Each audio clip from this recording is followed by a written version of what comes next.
Alright, so a lot of people were wondering for the explanation of the Mage Cannoneer Penette build.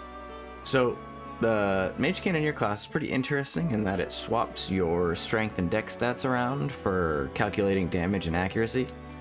So instead of using strength to calculate the damage with physical attacks, like it says here, it uses dex to calculate that instead. And instead of using dex to calculate accuracy, or hit rate in this case, it uses strength instead.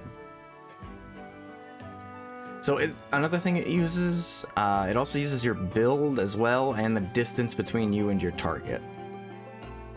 So basically, it's stat-wise, it's not really that much different than what you want normally for your physical units. You still want high strength because you want to be able to actually hit your target, and you want high dex so you can actually deal damage. So as far as who you want to make your Mage Cannoneer, it doesn't really matter because the stats at the end of the day are basically the same. What is different though is the ways in which you can boost your strength versus your dex. Some ways to boost dex include Seedal's Special Dance. That will just give you flat 3 damage, for example. You also have Crom and his Rally skill, which it also increases your strength, but it increases your dex, but that's a flat damage bonus. But one of the most impactful things you can do with the Mage Cannon is you can use Byleth on a Cavalier class, because Instruct grants a massive plus 10 to your dex, so that's just 10 free damage. And to make it even better, Goddess Dance also applies the Instruct skill, so when you Goddess Dance your Mage Cannon, they just get 10 more damage. It's incredible. So yeah, if you combine all 3 of those skills, you're looking at increasing your damage from your Mage Cannon by just a flat 16 from those skills alone. And then if you place them next to your Allier, you can use personal, boom, 3 more damage. So you can see that Mage Cannoneer can actually get quite a bit of damage. The weapons themselves, they do have a little bit of a problem in that, unlike regular weapons, you cannot just go to the smithy and refine them. They are not options to refine, and that's all because of the class's skill, which is Let Fly, which gives you a 5 range area to guarantee a hit, and you lose your equipped weapon. So they just make it so that you can't upgrade these just because they don't want you to waste smithing materials, basically.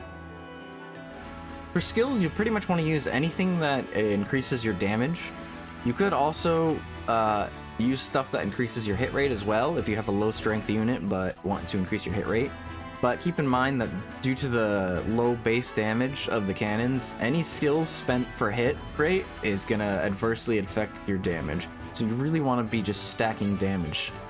For that reason, generally the best skill for you to pick up is Reprisal. What Reprisal does is your missing HP, half of your missing HP is added to your damage. So if you take a unit like Penette here, who has a lot of health, and you make sure she has low health, then she just adds a shit ton of damage to your attacks. So Reprisal is the single best damage boosting skill in the game. And in my case, I mixed it with Lunar Brace, which increases damage equal to 30% of your foe's defense. So what this does is this basically allows you to more easily scale with units that have higher defense stats, because it will just get more damage from it. I'm not actually fully sold on it being the best ability for this build, because it's player phase oriented, so you can't do enemy phase shenanigans with this. You'll lose damage in enemy phase. So for that reason, I would also suggest trying out Strength Dex from Edelgard. It's way more expensive, but it's just a flat 5 damage, as well as increasing your strength stat, so your accuracy is boosted as well. I wouldn't recommend Weapon Sync, even though it's more damage, because again, it's also only player phase, and you don't get it if you're not engaged, because no emblems use cannons.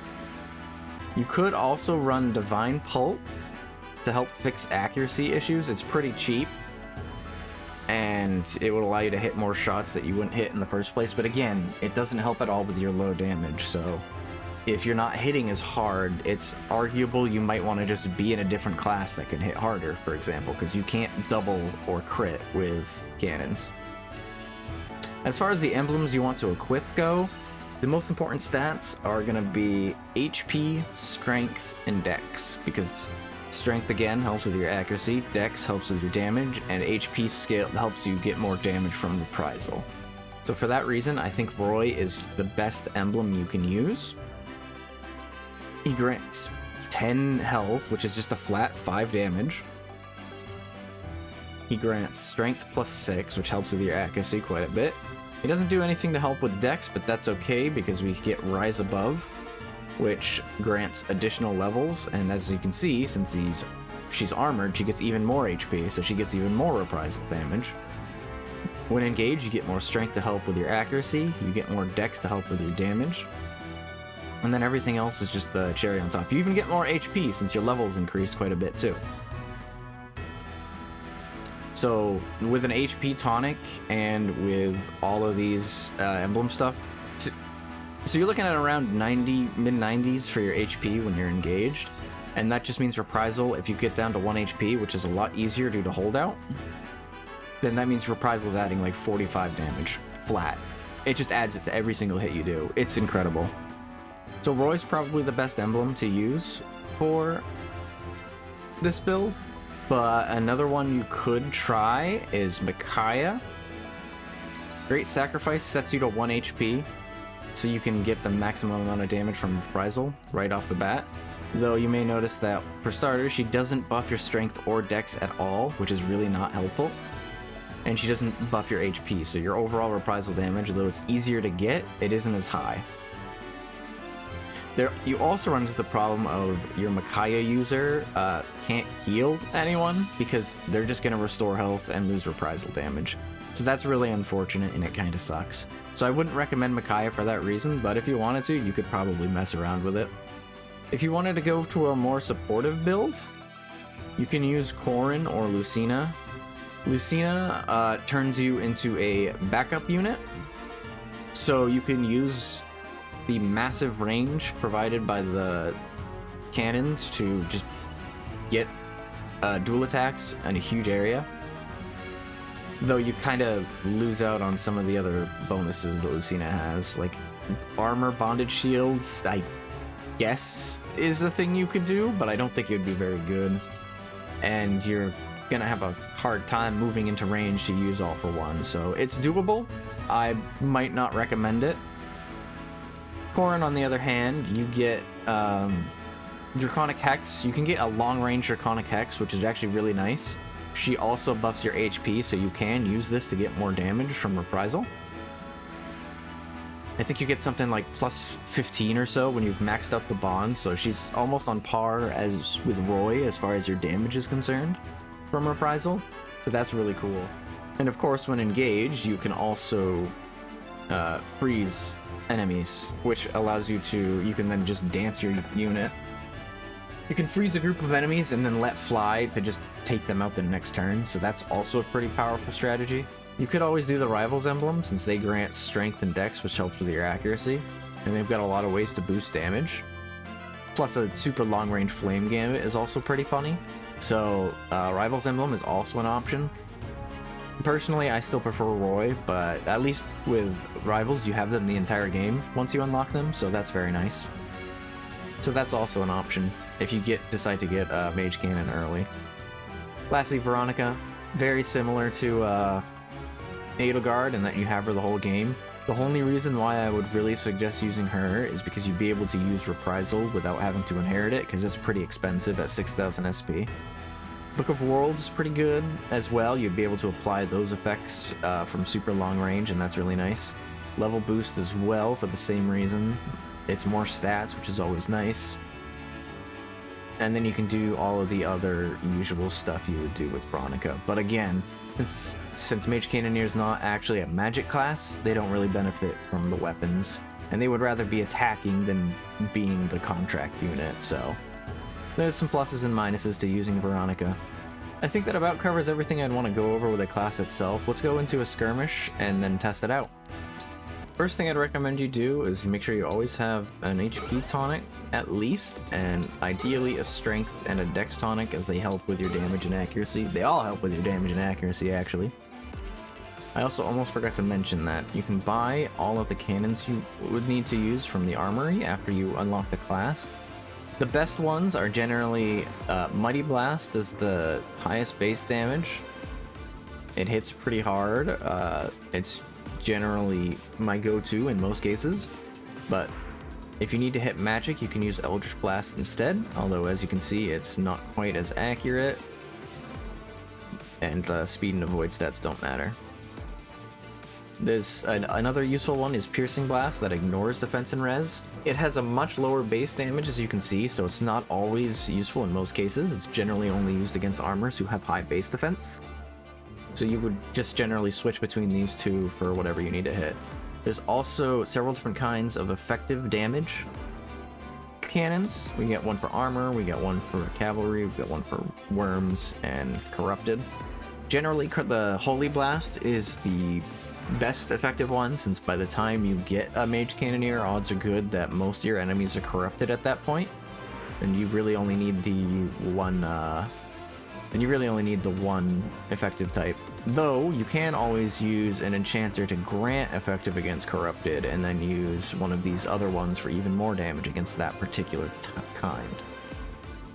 Anti-flyer is also very good too, to deal with those really annoying flyers.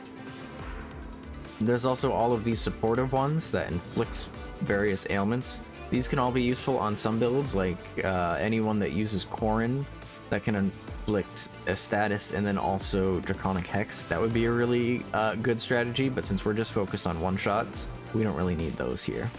There's also the standard and magic ones, which are the same as Mighty and Eldritch, but a little bit weaker, though they do have the benefit of being more accurate. So you generally want to use these if you have really, really bad accuracy and don't really need the the 5 damage difference. Here goes. Right away. So let's just test what our hit rates are against various enemies. So yeah, as you can see, even at almost the max distance, we still have 100% hit against a lot of generic enemies.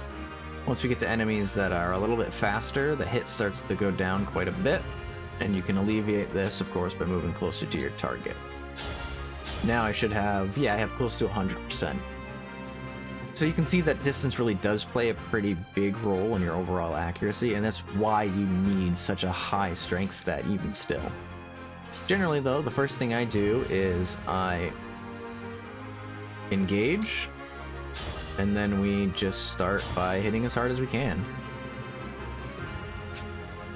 You'll notice that I do have 6 movement on an armor because I gave him 2 boots.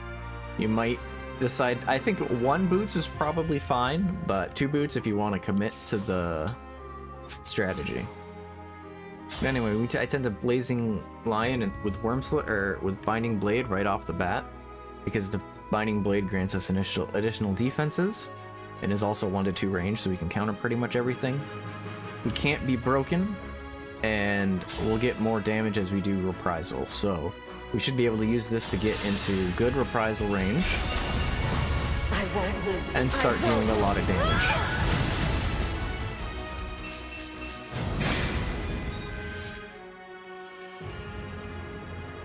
Then I like to move my other units out of the way, or at least most of them. We do need somebody to help start dealing with all these enemies, so we'll just have Jade start off with a Great Ether.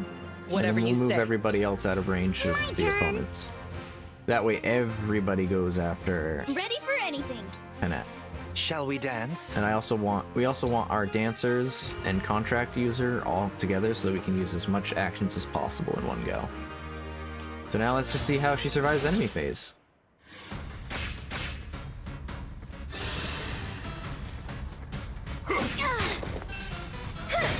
You can already see Reprisal, with just that little bit of damage, it's already increasing her damage immensely.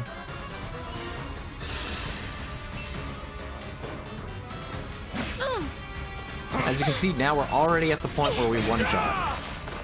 So now that decreases the amount of damage we take each turn, allowing us to survive longer and get closer to 1 HP. Oh, we dodged that, so that was cool. So that probably is what saved us from holdout. For those I must protect. That was actually a bit too much for Panette to take, and she actually just got lucky, so keep that in mind. She's not the most bulky.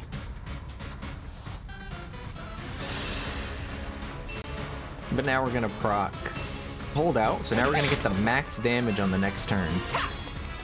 And we've also removed several enemies in this turn alone. So that's just the power of Reprisal and Holdout and Roy.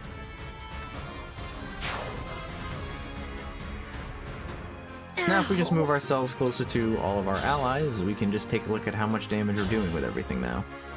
78 damage, that would one-shot even if they were at full health. 83, same situation. This guy, we don't get the one-shot as you can see, but that's because they're armored and have really high defense, and that's where that Piercing Blast comes in handy, because that gives us the damage we need to get a KO. So we can pretty much, by just using a specific cannon for any for various enemy types, we can pick up KOs easily against anyone in this range. And as you can see, our Binding Blade damage is getting absolutely ridiculous.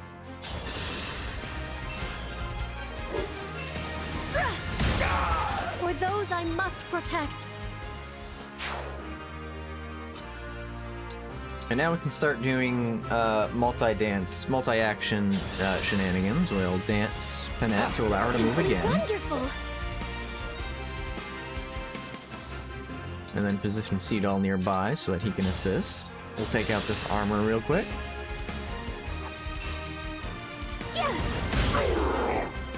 That was a fierce battle.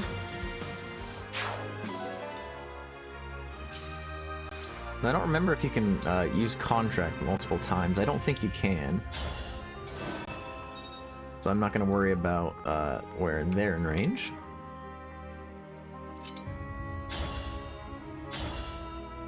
But we got to take care of this. As you can see, the distance is starting to matter. So we're a noticeable distance away. So this is where having a standard blast on my current loadout would actually be quite useful. Because I'm using all of the ones that don't have the best accuracy. So we'll just go with a Tornado Blast and hope we hit.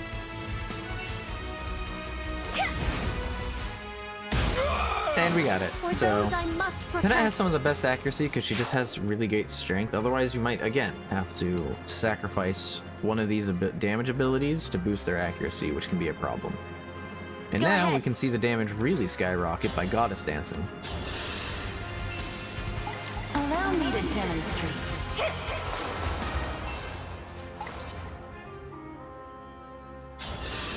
This is an archer at almost max range, and we're still have really good hit rate and accuracy. Or hit rate and damage, so you can just see how good the damage is on this. Thank you kindly.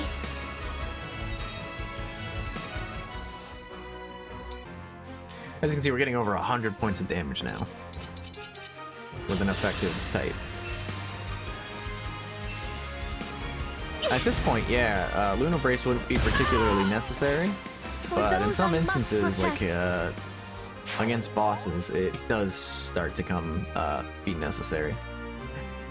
One thing you do have to be aware of is that Panette has her maximum damage right now since she's at 1 HP.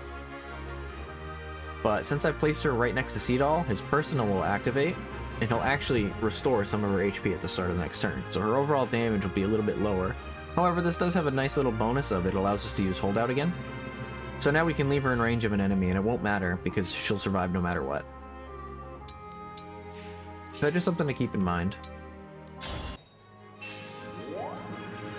Yeah, so there's that healing. Now we do a little bit less damage, and as you can see, actually, we're not using the correct effective damage type here, but that little bit of healing just meant that we can no longer one-shot this guy with a Tornado Blast.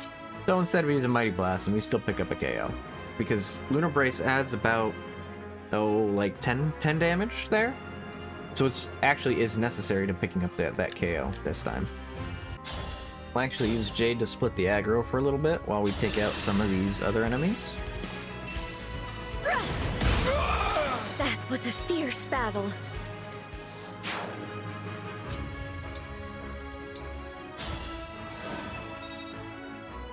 And as you can see, we're just using multiple actions to just one-shot every enemy in a small area.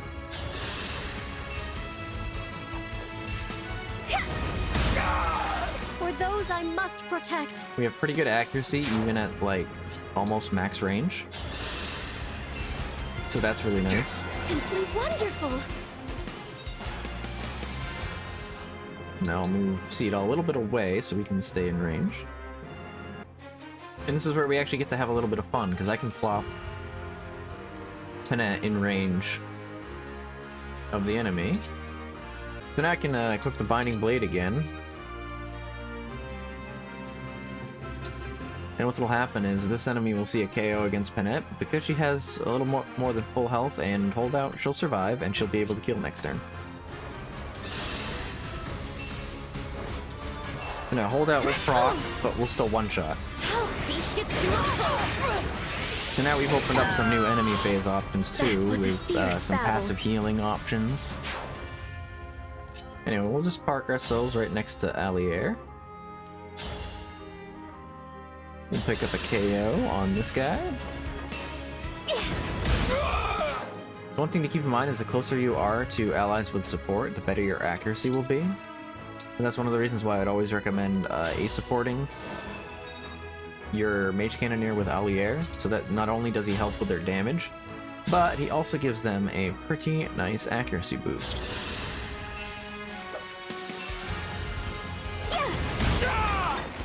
For those I must protect.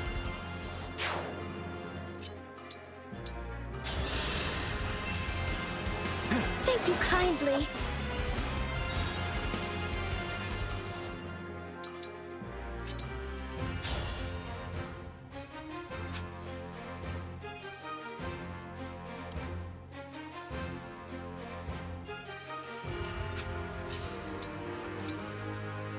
And this is one of those parts where you can always heal your Roy user as well because of holdout. And once again, what you can do is you can walk them up to an ally or an enemy, kill them, and as long as there's one ally in range, your Roy user won't die. You looking down on me? Panette also gets to take advantage of her personal with the engage That was a weapons. fierce battle. So, the fact that cannons can't crit isn't completely lost. And again, we can always instruct to help with our dex and accuracy rates against this annoying enemy. And now we can see the enemy would normally see a KO against Panette, so he goes after her, and then she just kills him for the trouble. That was a fierce battle.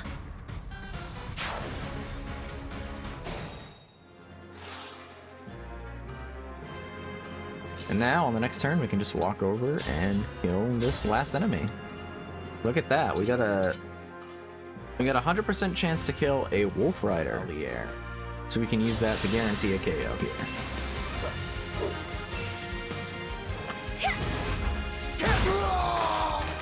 Were you raised by wolves?